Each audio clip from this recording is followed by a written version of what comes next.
وين عينما لو قدرها دقمة عينما ما ملكه وين لو دسا دقمة AF وين ما ملكه خاتمه وين لو دسا مهم ما إنه تروح كهو قرو markaa igu qabo wuxuu yidhi dirxi laguma taagsado haddaad ka daafad weyn tahay duqsi ururay kama qaadi karo haan dabool culus la arkee dullaab qura inaan dabinka goostaaye la arkee in daymada indhaha dabidin leefaaye waan idin dardaar warinayaaye ee daysta hadalkiina war halkaad u socotaa waa caynabii ceelaf weyn adiga oo aabbaha hortaada lagu dilay ood firxad ka soo cararad waxba u qaban kari weyday iska daaye orodoo gashaantimaha duruucda intaad la xidhato la soo baroortan caynabii ceelaf weyn ka weyn wax baroor dumar lagu qabsado baroor wax lagu tago caynabii ceelaf weyn ka weyn awooyaashaaba adeer u gacariye baroor iyo qoriba ku tagi waayahay aan u soo laabto gudhufku kala jirine dhanka kale marka hore muuqaalka horta like noo saar siina share garee page-keygana follow soo dheh waayahay dawladii taagta darneed ee xamar ka talinaysay awal horeba qafaalatay raggii u shaqaynayay isla maantana waxay qafaasheen ninka halkani idinka muuqda alla naxariistii janno ha ka waraabiye oo isagu ahaa laba xidigle ka shaqeeya ciidanka booliska ee badda maafiyadaasi xamar ka taliya waa nin ka soo jeeda reesha Saxaaq siiba Ayuub reesha Saxaaq u malayn maayo maanta kuwii hore la qafaashay kuwii loo xidhay oo maanta wali jeel ugu jira in adigana ku qaban doonto ay ilaahay naxariis janno ka waraabiyo si kasta ay haato waxa la oran dadka meeshaasi ku nool reesha Saxaaq ee iyagu haday siyaasiyiin iyo haday dad shacababa adeero gacaliye haddii aad sharaf leedihiin gurihiina ay ku laabto weydaan ku laabanaynin adeero gacaliyaal wixii meesha ay ka soo gaadha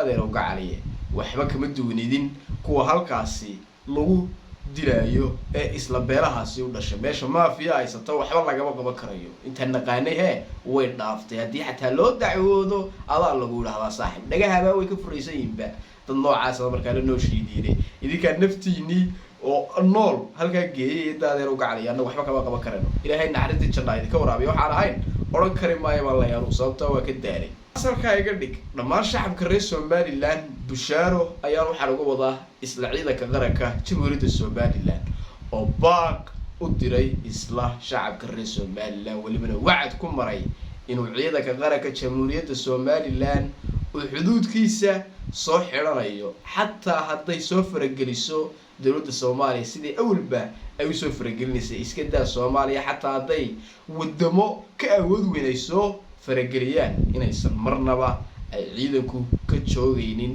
in lama ay xaqiijiyaan misana istaagaan barta xuduudka Soomaaliland uu yahay sida uu sheegay taliyaha ciidanka qaranka jamhuuriyadda Soomaaliland isla maanta waa kan ila dhageyso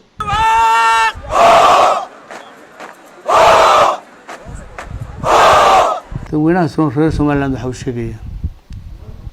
in xadka gaari doono si dhaqsaan xadka u gaari doono waqtigeeda ciidanku waa kii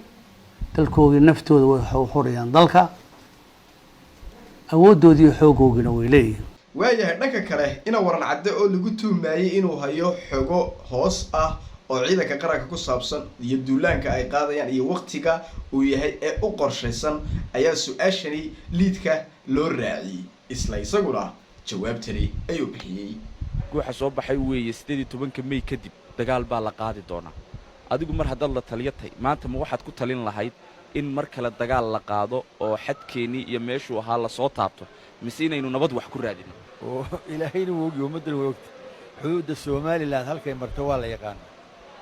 inta qof Somaliland ka nool yahay xuduuddaas waa muqaddas waa in la tagayaa haddii quwad shisheeye oo maamulka Soomaaliya uu soo farageliyo sidoo shalay uu soo farageliyay arrintaas uu inagu meynaan keenay cidii soo faragelisaa waxa la dagaal baanu kaga jawaabaynaa hadii Soomaaliya soo farageliyo Soomaaliya hadduu Ruushka soo farageliyo waxa la wixii soo farageliya difaac waa qasab nin wala Soomaaliland oo qasab nin libaax yar dhaqda oo libaaxyada la ciyaara ayaa bay isleeyihiin xog dhexlaadiya habarteed bay ka tahay xataa hadduu hayo iyo cid kasto ay si xogtaas iyo goorta ay ciidanka qaranka jamhuuriyadda Somaliland u qorshaysani waa ay aad bay tiradooda u yar tahay waana shakhsiyo xukuumaddu ay ku kalsoon tahay oo ciidamada sirdoonka oo iyagu ka qayb gala isla ciidanka qaranka jamhuuriyadda Somaliland shakhsi shacab ah ama siyaasi oo og waa yar yahay hadduu jirana kaasi maahan mid shacabka Somaliland iyo dhammaan cid kastoo u dhigtaagaysa inay maqasho waqtiga duulaanka oo ciidanka qaranka jamhuuriyadda Somaliland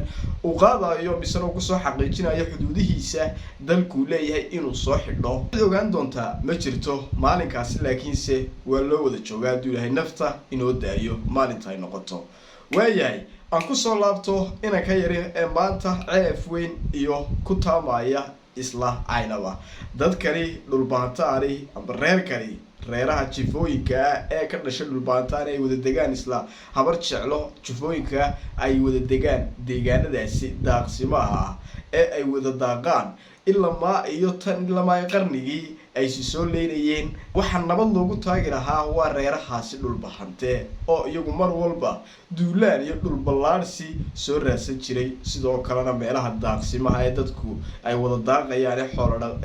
dadka xoolo dhaqatadii ay wada daaqsimaha ay wada daaqsiinayaan xoolahooda ayaaba ay mar kasta ay oran jireen annaga ayaa leh waxa ugu dambeynna ka raacday taymeeday in intaasoo degmooyin laga qaado iyo intaasoo ceel oo uu ka mid yahay isla ceelka Caynaba haddaba maantana waxay u socdaan waa intii waxaan anigu oran karaa reer kale waa qaara yaqaan amba se shaabu yaqaan oo waa dameeraha kale dameerku ilaa aad shaabugeyso adeer u gacalisay caafimaad qabta u socon maayo kuwana waa la mid waa dad ilaa iyo aad shaabugeyso dhowda ka saarto oo burayso qaaxayso kuwa maahan si sharaf leh kula noolaanayo oo si sharaf leh nabadda u xajinaya nabaddu waaba ay uga dartaa hadii leeyahay dhulbahantow in badan baad waxa la haydeen guryaha iyaga loo dhaafo oo guryaha iyaga annaga oo deegaanka iyaga annaga leh maanta waxaad albaabka aad u gargaraacaneysaan adeer waa dhiig yacab waa wixii dhiigina soo cabay waa wixii dhiigi awiyaashi soo cabay waa kuwii baana maanta albaabo aad u gargaraacaneysaan oo leedahay naga furay waana idinka furayaan ma ahan kuwani kuwii ciidanka qaranka jamhuuriyadda Somaliland ee aan idin dhowraayay ee idin diirnaxayay ee maatidaasi aad dabada gelinayseen iyo hooyooyinka aad dabada gelinayseen iyo carruurta iyo dhalaanka aad markaa raga isgalaane u qori dhacaba aad futada guryaha soo gelinayseen kuwani xataa kuwa guriyada kaga hadhay ma ahan guryaha idin ku soo daadanayaan idin ku soo galaya sababtoo ah qabiil dagaalkiisu wuxuu leeyahay saameyntu leeyahay waad ogsoontihiin waxa mar walbana ku dhaban ee lagu dhabaala waad ogsoontihiin inaad idinka aatiidin oo ilmaayo tan iyo dhaaxay ilmaayo 60kii waxa soo barooranayay ee lahaa iyo dumarkaana loo galmoodo adeero waa idinka waad isogsoontihiin taariikhmadii idinka raacday qabaa'il dagaalkiisa waxaad leeyahay haddaad dantiina aad garanaysaan adeero gacaliya halkiinaasi si sharaf leh aad tiraadeen siyaasad ahaan baan doonayn anagu Somaliland iyo isaaq halkaas sharaf leh iskaga jooga guriga aydan lahayn iyo deegaan aydan lahayn iyo tuulo aydan lahayn marnaba ha ku hamiina haddaad ku hamiidaanna wixii idinka soo raaca waxba aniga hayga siidina waa wallahi ninni ku digay kuma diin baa leeyay adeero gacaliya meeshaasi waad ku hooban doontaa